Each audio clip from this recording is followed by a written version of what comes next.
Dan di dalam penjara itu, Lian banyak melihat orang-orang yang katanya pengikut Yesus disiksa dan dibakar di dalam api. Di situ mereka menjerit-jerit kesakitan sampai-sampai terdengar bunyi kertakan gigi-gigi mereka. Bahkan nih, Lian juga melihat salah satu di antara ribuan orang yang sedang terpanggang itu ada salah satu keluarganya. Hai, terima kasih sudah klik video ini and welcome back to my channel. Di malam Jumat ini balik lagi saya akan menceritakan kepada kalian kesaksian-kesaksian beberapa orang yang pernah mengalami mati suri dan juga pernah melakukan perjalanan spiritual ke surga dan neraka. Nah, di video kali ini saya akan menceritakan beberapa pengalaman dari orang-orang yang pernah mengalami mati suri, dan di dalam kondisi mati surinya mereka itu melakukan perjalanan ke neraka, dan di neraka mereka melihat figur-figur terkenal di dunia, diantaranya adalah Michael Jackson dan juga Paus Yohanes II. Nah, bagaimanakah kesaksian mereka ini? Langsung saja kita mulai videonya, and don't go anywhere. Pantengin terus video ini sampai selesai. Believe it or not, inilah kesaksian mereka-mereka yang pernah mengalami mati suri. Nah, jadi kesaksian yang pertama ini tuh datang dari Philips Mantova. Nah, buat kalian yang umat Kristiani pasti tahu dong siapa Philips Mantova ini. Nah, jadi di masa kecilnya itu, Philips Mantova itu sering mengalami step dan juga kejang-kejang, sehingga kedua orang tuanya itu sudah mencoba mengobati Philips ini kemana-mana. Cuma ya gitu deh, masih belum bisa teratasi. Hingga di suatu hari sekitaran tahun 2000, tepatnya di jam 5 sore, Philips itu tertidur. Dan di dalam tidurnya itu, ternyata dengan kuasa Tuhan, roh Philips ini melakukan perjalanan spiritual ke neraka. Nah, di hari itu tuh, Philips ini di dalam tidurnya tiba-tiba saja dia tersadar sudah ada di suatu ruangan yang sangat-sangat gelap banget. Saking gelapnya itu tidak ada satupun yang bisa dilihat oleh Philips. Bahkan Philips merasa di tempat itu tuh sama sekali tidak ada tanda-tanda kehidupan. Dan di dalam kegelapan itu tuh, Philips hanya bisa mendengar suara teriakan dan jeritan orang-orang yang seperti tersiksa karena rasa sakitnya gitu. Nah, pas Philips ini lagi mencoba mendengarkan dari mana asal suara teriakan-teriakan yang agak lumayan jauh itu suaranya berasal, Philips ini tiba-tiba mendengar sebuah suara yang mengatakan, "Bangunlah nak, aku ingin menunjukkan sesuatu kepadamu." Akhirnya Philips ini bangun dan mencoba mengikuti suara tersebut. Saat itu Philips dibawa menyusuri sebuah padang gurun yang kalau diperhatikan itu gurun itu sama sekali tidak ada tanda-tanda kehidupan di dalamnya gitu loh. Dan juga Philips ini melihat banyak sekali binatang-binatang yang belum pernah dilihat sama Philips sebelumnya. Nah, selama perjalanan menyusuri padang gurun itu, suasananya itu begitu mengerikan, mencekam, dan juga sangat-sangat horor. Nah, Philips ini kan awalnya belum tahu dia sebenarnya ada di mana saat itu. Tetapi seiring perjalanannya itu, tiba-tiba Philips itu terhenti di sebuah pintu gerbang yang sangat-sangat besar dan tinggi. Bahkan Philips tidak tahu pintu itu tuh terbuat dari apa. Dan juga di sana ada sebuah tulisan, tapi Philips ini awalnya nggak tahu gitu loh apa bacaan dari tulisan itu. Cuma karena kuasa Tuhan, Philips bisa membaca tulisan yang ada di pintu gerbang itu. Di situ tertulis lembah penyiksaan. Nah, karena melihat tulisan itu, Philips ini akhirnya mengerti kalau dia sedang berada di neraka. Nah, pas Philips lagi sibuk-sibuknya memperhatikan pintu itu, tiba-tiba saja suara itu terdengar lagi dan menyuruh Philips untuk membuka pintu yang besar sekali itu. Akhirnya dengan kedua tangannya Philips dengan ragu-ragu mendorong pintu itu. Dengan sentuhan sedikit saja pintu itu langsung terbuka lebar. Saat itu terdengar bunyi pintu yang nggak cuma mengerikan dan juga mencekam, pokoknya kayak lagi memasuki suatu dimensi yang sangat-sangat horor banget gitu. Nah, saat itu Philips melihat di balik pintu itu ternyata adalah sebuah ruangan yang teramat gelap lagi. Nah, karena melihat ruangan yang teramat gelap itu, awalnya Philips ini ragu-ragu buat masuk. Cuma Philips mencoba memberanikan diri untuk masuk saja ke ruangan gelap itu. Dan ketika Philips memasuki ruangan itu, mulai tercium bau daging-daging yang terbakar gitu loh. Dan bau busuk yang menyengat lainnya juga, serta hawanya itu panas banget. Saking panasnya itu, Philips itu sampai tenggorokannya ini kering saking terlalu panasnya lah hawa di ruangan itu. Hawa di ruangan itu tuh rasa-rasanya melebihi batas normal hawa panas yang biasanya. Pokoknya teramat sangat panas dan juga banyak bau daging yang terbakar gitu. Nah, saat itu Philips mengerti sepertinya bau daging ini bukan bau bangkai atau bau hewan yang terbakar. melainkan bau daging manusia yang terpanggang. Nah, saat mencium bebauan itu, Philips ini langsung mendadak pusing, mual, pengen muntah. Pokoknya karena kolaborasi bau yang teramat sangat itu, Philips ini rasanya nggak kuat gitu loh buat berada di sana. Cuman yang lebih mencengangkannya lagi, Philips itu diperlihatkan suatu kondisi di mana banyak banget ribuan manusia yang berada di dalam lautan api itu. Nah, Philips ini langsung ngeh, sepertinya bau daging-daging yang terbakar itu adalah bau daging mereka-mereka itu yang sedang dibakar dalam api yang membara. Di situ Philips langsung kayak nggak sanggup gitu loh menyaksikan kejadian di depan matanya itu. Benar-benar mengerikan dan mencekam. Manusia-manusia yang sedang terbakar di dalam lautan api itu berteriak menjerit kesakitan sampai bunyi loh itu kertakan gigi mereka, saking menahan rasa sakit. Yang disiksa terlalu sadis gitu loh. Bayangkan dipanggang hidup-hidup di dalam api yang membara. Karena Philips ini tidak tahan gitu loh dengan jeritan-jeritan orang-orang itu, akhirnya Philips ini memohon kepada Tuhan untuk segera Philips itu dikeluarkan dari tempat itu. Tapi saat berdoa itu Tuhan tidak mengabulkan doa Philips gitu loh. Philips masih tetap berada di tempat itu dan menyaksikan semua hal-hal sadis yang ada di tempat itu. Nah, belum hilang rasa paniknya Philips ini melihat penyiksaan di tempat itu tuh. Tiba-tiba saja Philips diperlihatkan suatu kejadian di mana ada seorang wanita yang masih muda dan juga cantik dikelilingi oleh beberapa roh jahat yang membawa senjata tajam gitulah, membawa pedang yang panjang banget dan juga bentuknya sangat-sangat aneh gitu. Philips belum pernah melihat pedang itu sebelumnya di dunia gitu. Philips belum pernah lihat pedang itu. Pokoknya pedang itu sangat-sangat aneh gitu bentuknya. Mereka ini, si roh-roh ini yang megang pedang ini, mengelilingi wanita itu dan menyuruh wanita itu, ayo berdusta, berdusta lagi kau berdusta. Wanita itu saking ketakutannya, dia sampai menjerit-jerit dan memohon ampun agar tidak disiksa gitu kan. Akan tetapi permohonan dari wanita itu sama sekali tidak digubris oleh roh-roh jahat ini. Malah justru wanita ini semakin ditertawakan gitu loh. Nah, saat itu Philips melihat wanita tersebut langsung ditusukkan pedang dari roh-roh jahat itu kan. Roh jahat itu menusukkan pedang mereka itu ke mukanya wanita ini. Dan bukan cuma ditusukkan saja, tetapi melainkan di kayak gini-gini tuh, di korek-korek itu mukanya, pokoknya diacak-acak lah pakai pedang itu kan. Pedangnya tuh ditusuk terus diacak-acak tuh di mukanya wanita itu. Nah, Philips ini semakin ketakutan melihat pemandangan itu. Dia nggak tega, dia nggak sampai hati gitu loh untuk menyaksikan pemandangan yang sangat-sangat mengerikan itu. Bahkan tidak cuma sampai di situ saja, wanita itu nggak berhenti loh siksaannya. Nggak cuma ditusuk pedang terus dikorek-korek mukanya, akan tetapi muncul lagi satu roh dari di antara kerumunan banyak roh ini kan.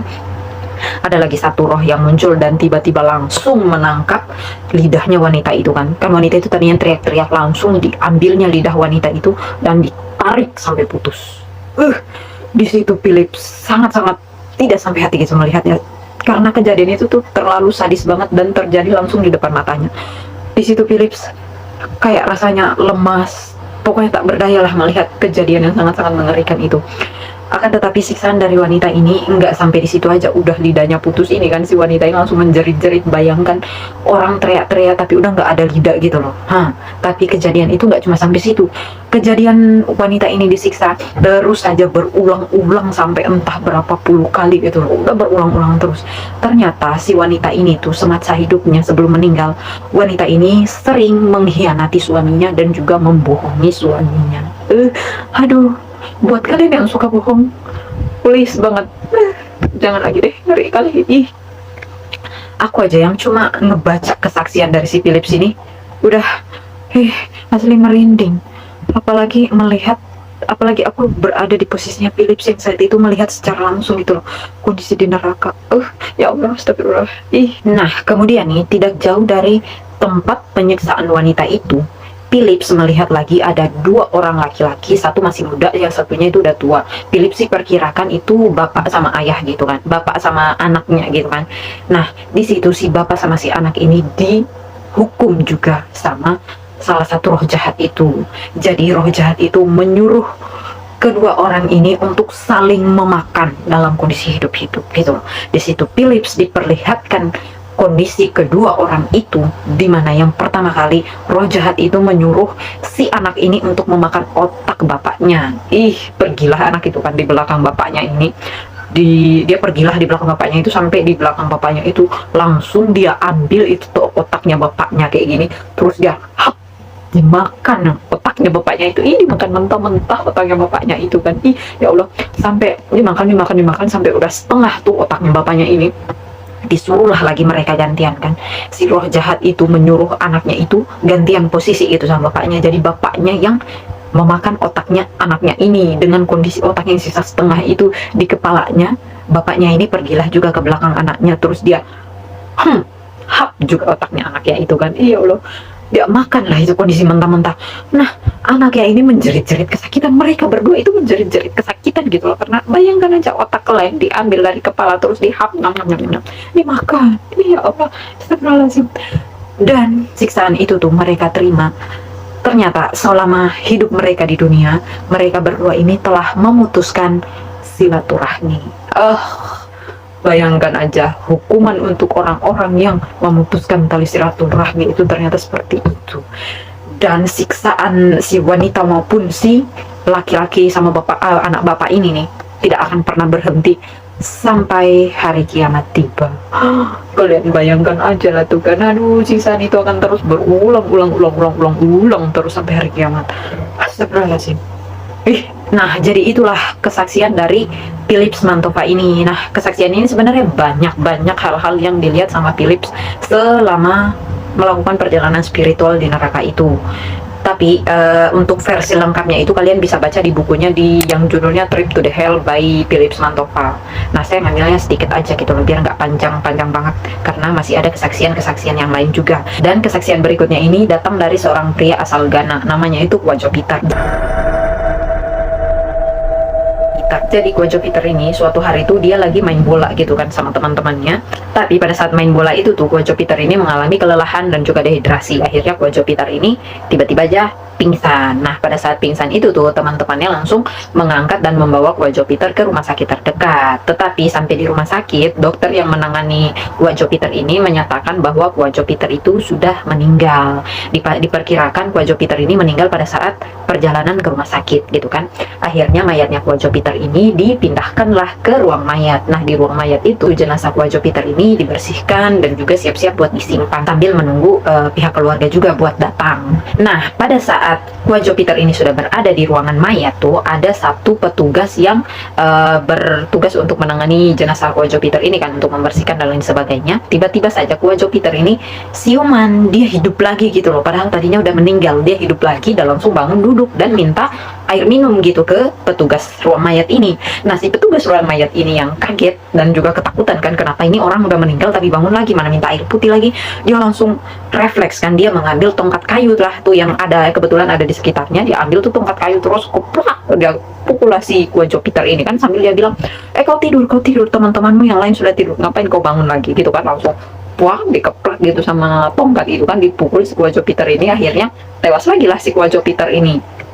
Nah, dan di kematian keduanya itu Kwajo Peter mengalami perjalanan spiritual. Nah, di kematian keduanya itu rohnya Kwajo Peter ini jadi kayak keliling-keliling gitu loh. Dia itu kayak bisa terbang terus dia keliling-keliling, bahkan dia bisa melihat seluruh sanak keluarganya. Nah, dan juga ada anaknya gitu loh yang masih berusia 1 tahun.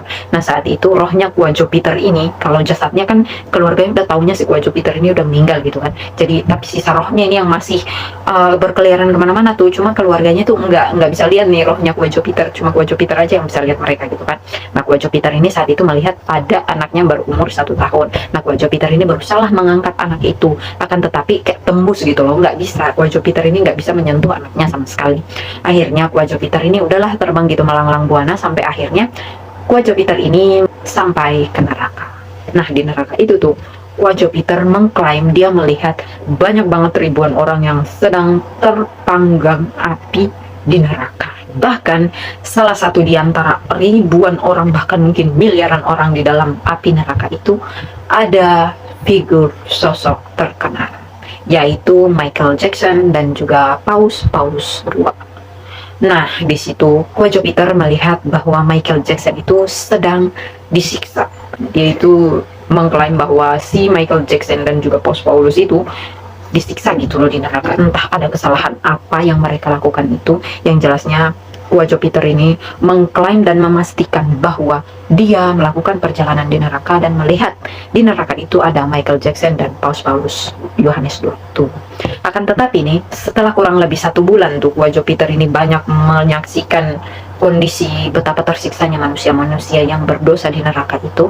Akhirnya dengan kuasa Tuhan, Gua Jupiter ini hidup kembali, dan di kebangkitan yang keduanya itu Gua Jupiter ini membagikanlah kisahnya itu kan ke khalayak banyak tentang pengalamannya berkeliling neraka. Tetapi nih, banyak juga orang yang tidak mempercayai pengalaman dari Gua Jupiter ini. Bahkan seorang pemuka agama juga di daerahnya Gua Jupiter ini mengatakan bahwa apa yang dialami oleh Gua Jupiter ini ada turut campur tangan setan gitu. Jadi kayak semacam tipu muslihat setan aja gitu loh diperlihatkan soal neraka itu. Karena menurutnya si pemuka agama di daerahnya Gua Jupiter ini itu nggak mungkin banget gitu loh ada orang yang mengalami mati suri dan melakukan perjalanan ke neraka dan bisa hidup kembali. Menurut dia nggak mungkin gitu loh. Ya mungkin saja bisa terjadi, tetapi dengan catatan ada Tuhan Yesus gitu di sekitaran orang itu. Nah, dan menurut pemuka agama itu tuh yang namanya Owusu Bempah, menurut dia nih ya, orang yang bisa bangkit dari kematian itu ya cuma Yesus Kristus gitu. Jadi nggak mungkin dialami sama pengikutnya. Tapi ya wallahualam sih, bagaimana menurut kalian nih tentang kesaksian dari Gua Jupiter ini? Kalian bisa tulis komentar kalian di bawah ya. Nah, sekarang kita lanjut lagi ke kesaksian yang ketiga, yaitu kesaksian dari Lian.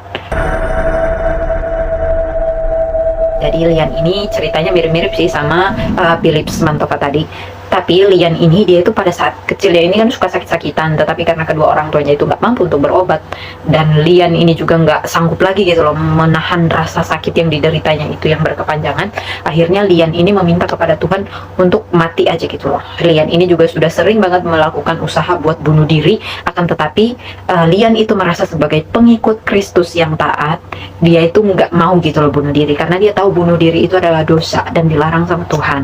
Jadi Lian ini suatu hari pas di sore hari gitu kan, pada saat mamanya udah keluar rumah gitu buat pergi kerja, Lian ini berdoalah kepada Tuhan. Dia nangis lah di situ, dia curhat sama Tuhan dan meminta kepada Tuhan untuk nyawa Lian itu dicabut aja, karena dia itu udah nggak sanggup hidup gitu loh dengan segala penyakit yang dideritanya.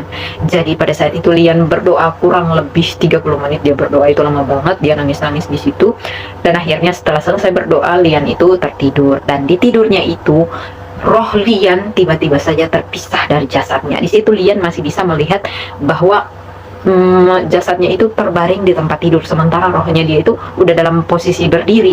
Nah, saat itu Lian terbanglah melanglang buana kan, dia di pedesaan itu dia melihat banyak orang, dia lihat tetangganya, dia juga terbang di langit sana melihat ke arah pasar gitu. Di situ ada orang tuanya juga, ada saudaranya, ada banyak orang lah dia lihat kan, orang-orang di desanya situ. Nah, hingga akhirnya nih Lian itu terbang jauh tinggi naik ke atas langit.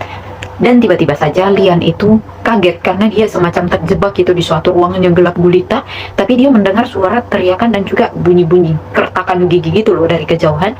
Nah, Lian ini kaget kan, dia berada di mana nih, kok tempatnya gelap banget gitu kan. Akhirnya Lian ini pergi dengan menyusuri ruangan yang sangat gelap itu, dia ngarang aja gitu, jalan-jalan aja pokoknya, sampai di suatu titik Lian ini melihat ada orang-orang yang berada di dalam sebuah penjara gitu, kayak penjara yang besar banget. Dan di dalam penjara itu tuh banyak banget kayak cacing-cacing, hewan-hewan yang aneh gitu yang menggerogoti orang-orang ini. Bahkan ada api gitu loh yang sedang memanggang mereka. Dan Lian melihat salah satu keluarganya yang berada di kayak kerangkeng itu loh, kayak di apa sih, kayak di penjara itu dia lihat ada keluarganya gitu loh.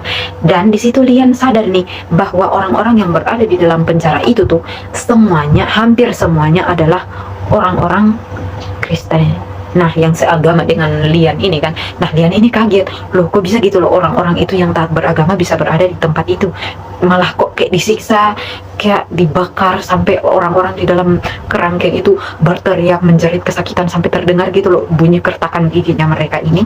Akhirnya di situ Lian disuruh juga buat masuk ke dalam penjara itu. Masuklah si Lian ini kan, dia masuk.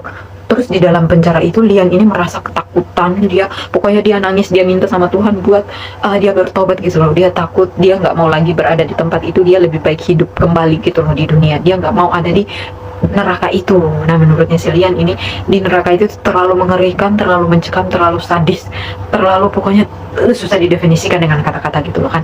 Nah, akhirnya si Lian ini ingatlah pada apa namanya, Alkitab yang sering dia baca. Nah, jadi Lian ini sebenarnya pengikut Kristen, cuma karena Lian itu sering baca Bible, cuma dia nggak terlalu dekat gitu loh dengan Tuhannya kan. Dia nggak terlalu dekat dengan Tuhannya. Tapi Lian ini pasrah aja gitu loh, dia pasrah, terus dia berdoa karena dia ingat apa yang dibacanya di Bible itu, bahwa di atas langit itu masih ada langit, dan kalau kita terus berdoa sama Tuhan, mungkin saja Tuhan akan membukakan pintu pengampunan gitu kan buat kita. Akhirnya Lian ini berdoalah, dia berdoa di situ, dan tiba-tiba saja langit terbuka dan keluarlah sinar cahaya yang sangat terang. Cuma sinar cahaya itu tuh cuma menyinari Lian doang, sementara orang-orang yang lain itu tetap kondisinya gelap di dalam penjara itu, gelap gulita. Jadi yang disinari itu cuma satu-satunya orang, ya Lian ini doang. Akhirnya cahaya itu tuh kayak mengangkat Lian gitu loh. Nah, dan seiring diangkatnya Lian sama cahaya itu tuh, Lian tiba-tiba aja berpindah ke surga. Nah, si Lian ini pada saat di surga itu, dia begitu terbelalak dan kayak terkagum-kagum gitu loh, melihat kondisi surga yang sangat indah, nyaman, asri. Pokoknya ada kayak sungai kecil gitu di bawahnya kan. Pokoknya batu-batunya itu semua batu permata, rumputnya itu kayak rumput-rumput emas. Pokoknya saking indahnya itu susah banget buat definisikan. Nah, di surga itu Lian merasa nyaman karena nggak ada kertakan gigi, nggak ada suara jeritan, nggak ada penyiksaan, nggak ada pemandangan yang menyeramkan kayak di neraka tadi. Nah, akhirnya nih ada satu sosok yang datang menjemput Lian ini. Nah, sosok itu berkata menyuruh Lian ini buat pulang kembali gitu loh kan, ke bumi. Cuma Lian ini nggak mau karena dia udah terlanjur betah gitu di surga. Tetapi sosok ini bilang nggak bisa, kamu harus kembali ke bumi dan berjanji untuk melakukan hal-hal baik dan menyampaikan kepada umat manusia untuk mereka itu segera bertobat. Karena kalau mereka ingin mendapatkan tempat yang nyaman kayak di surga, mereka harus beribadah dan melakukan semua hal-hal kebaikan yang disukai Tuhan. Kalau tidak, nah ganjarannya itu ya bakalan seperti apa yang sudah dilihat sama Lian di neraka tadi. Akhirnya nih Lian maulah kan buat balik lagi ke bumi, dan di tengah malam Lian ini tiba-tiba saja tersadar karena rohnya Lian ini udah balik lagi ke jasadnya. Nah, saat tersadar itu tuh Lian merasakan kram di sekujur tubuhnya, kayak mati rasa gitu loh semua badannya ini. Nah, gimana nih menurut kalian soal ketiga kesaksian yang barusan ini? Kalian bisa tuliskan komentar kalian di kolom komentar di bawah ya. Nah, masih ada satu lagi nih kesaksian terakhir. Nah, kesaksian terakhir ini datang dari seorang gadis asal Ekuador namanya Mora. Nah, kesaksiannya Mora ini nih agak sedikit mirip dengan kesaksiannya Gua Jupiter. Soalnya Mora juga mengalami mati suri dan melakukan perjalanan spiritual ke neraka. Nah, di neraka itu tuh Mora juga melihat hal yang sama dengan si Gua Jupiter. Dia melihat di situ ada Michael Jackson yang sedang disiksa gitu loh di api neraka. Nah, si Mora ini agak sedikit penasaran ya kan, kenapa Michael Jackson itu bisa disiksa di neraka. Akhirnya di dalam perjalanan spiritualnya itu mengelilingi neraka, si Mora ini diajak gitu sama satu sosok yang menurutnya Mora itu adalah Tuhan. Jadi Tuhan menunjukkan Mora ini suatu terowongan yang panjang kayak nggak ada ujungnya, dan juga kondisinya itu sangat gelap. Di sana Mora cuma mendengar kayak suara orang yang berjalan tapi sambil di kakinya itu diikat rantai gitu. Dia cuma bisa mendengarkan kayak suara rantai dan juga suara orang yang berjalan gitu sambil menyeret-nyeret rantai di kakinya.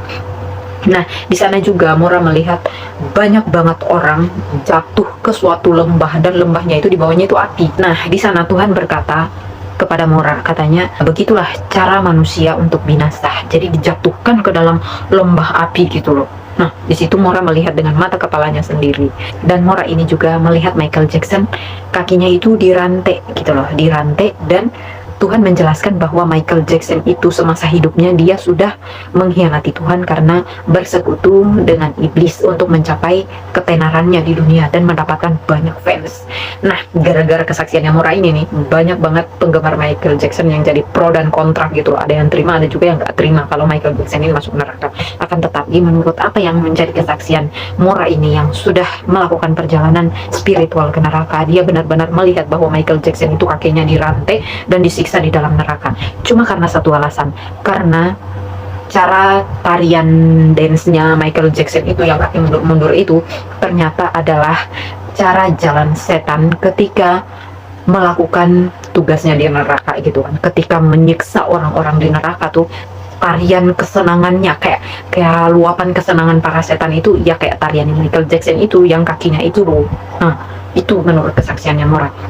Dan juga selain Michael Jackson yang disiksa di neraka nih, di situ Mora juga melihat ada Selena. Nah, Selena ini yang notabene-nya seorang penyanyi Hollywood itu, di situ Mora melihat Selena itu disiksa di dalam api neraka itu kan, dibakar di api neraka itu. Si Selena ini menitipkan suatu pesan kepada Mora, katanya Selena ini menginginkan semua orang di dunia yang masih bernyawa, yang masih hidup, Selena memohon kepada mereka untuk tidak lagi mendengarkan lagu-lagu dari Selena, dan juga tidak boleh menyanyikan lagu apapun dan dari siapapun. Sebaiknya jangan menyanyi, jangan membuat lagu gitu loh, karena siapapun yang menyanyikan nyanyian dari Selena, maka siksaan dari Selena itu akan semakin dilipat gandakan gitu, akan semakin ditambah. Nah, di situ Selena juga berpesan agar semua orang tidak lagi menyanyikan lagu-lagunya ataupun membuat musik gitu loh, karena orang-orang yang membuat musik atau hanya sekedar mendengarkan sebuah lagu atau lagu-lagu apapun yang dia dengarkan, maka orang yang mendengarkan itu akan ikutan masuk juga ke neraka dan disiksa bersama-sama orang lainnya termasuk Selena ini. Dan di neraka itu bukan cuma api doang, tetapi di situ ada tambahan belerang panas yang bakalan membakar tubuh-tubuh manusia itu. Nah, itulah keempat kesaksian yang menurut saya ngeri kali, kesaksian mati suri dari Philips, Kwajo, Mora, dan juga Lian ini sangat-sangat mengerikan. Nah, gimana nih menurut kalian? Apakah kalian percaya dengan kesaksian mereka? Believe it or not, ya I don't know lah, gimana pendapat kalian? Silahkan tulis di kolom komentar. Dan sekian dulu video kali ini. Jangan lupa untuk selalu dukung channel ini dengan cara like, subscribe, dan juga aktifkan lonceng notifikasinya. Jangan lupa untuk kalian mencantumkan ide-ide pembahasan yang buat kita bahas di video selanjutnya gitu. Kalian tuliskan saja ide-ide kalian semua di kolom komentar. Nah, sekian video kali ini dan saya pamit undur diri. Wassalamualaikum warahmatullahi wabarakatuh. Jangan lupa subscribe.